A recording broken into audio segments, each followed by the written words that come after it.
in the Washington, D.C. area, there is the highest concentration of master's degrees per 10,000 people. There's the Why is highest that? concentration of that in the USA. And I think the reason for this is that a lot of government contractors are often pressured to keep up with progressive credentialism.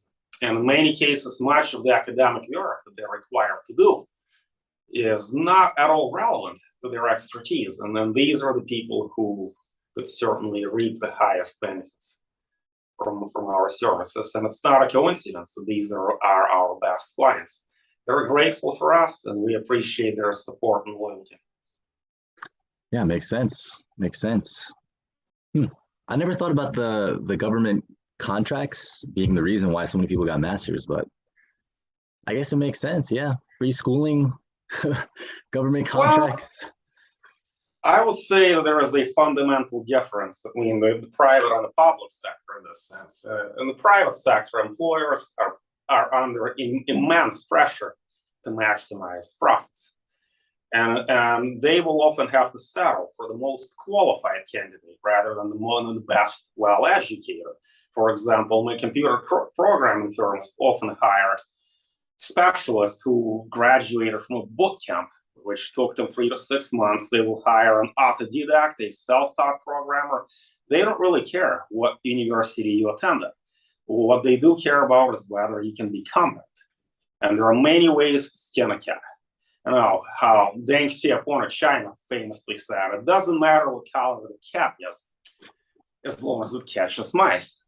And in that sense, he justified the Communist Party's transition from a command economy to a free market economy. And many companies in a highly competitive market have to have this pragmatic approach. Formal education is just that, a formality. However, in the public sector, things are different. Decorum is an essential part of politics. Politics is about appearance. And to keep up these appearances, government institutions often choose to hire candidates whose resume appears to be the most embellished, the most attractive. Whether they hire candidates who look great on paper rather than those who can pass the sniff test, those who are actually worth their salt. And when our clients are under pressure to pursue tasks that have absolutely nothing to do with their expertise, and they know that this helps them neither personally nor professionally, well then, they have an obvious solution in mind, and that's us. And that's where we come in. I see. That point versus with private, like business sector versus political sector, I never thought of that, but that makes a lot of sense. It's almost like completely different pathways. It's like competence versus resume, I suppose. Mm-hmm. And the university is essentially about embellishing resumes. I imagine you may be familiar with a wonderful book by Brian Kaplan called The Case Against Education. Brian Kaplan teaches at George Mason University. And I don't think it's a coincidence that this professor of economics happens to live and work in the DC area. I believe this is how he developed his perspective. He argued that formal education is about signaling. It's about accentuating your position. Essentially, it is a marketing scheme for yourself to keep up with more and more degrees in order to appear attractive to employers who value style over substance. In Washington, D.C. is a great place to do all of that.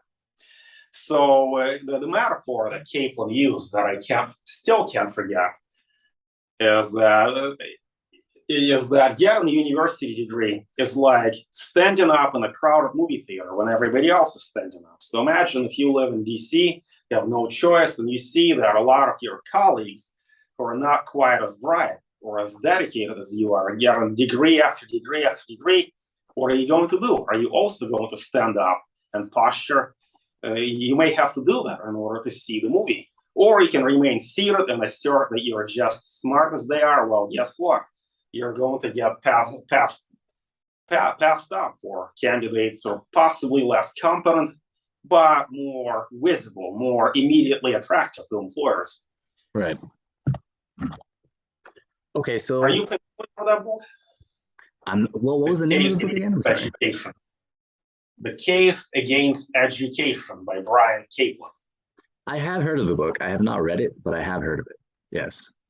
But So I would say Brian Caplan is right on the money, literally, and so are most of our clients, most of our best clients.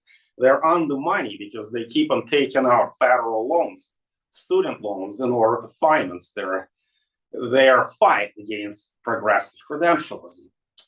And once that happens, guess what's next? The universities will raise tuition because students are not paying out of pocket. Of course, they're going to have to pay, and why wouldn't they? They have no choice. And there we are. The voucher system of education is one reason why the costs of university education are astronomical in the USA. And I don't see this changing. My only concern is that some of our clients may not be getting a free ride. I believe that many of our best clients have loans that finance their education completely, but some do not. So the costs of progressive credentialism are rather quite extreme. right. And I think that while we can't stop tuition rates from going up, the least we can do is make the process a little bit more palatable, perhaps slightly less painful for the people who are the most afflicted by it. And that's our customers in the DC area who are under constant and unyielding pressure to keep up with more and more seemingly useless credentials. If you're interested in learning more, check our YouTube channel for the full interview. If you need help with a writing assignment or help completing a college course, contact us at Academic Composition.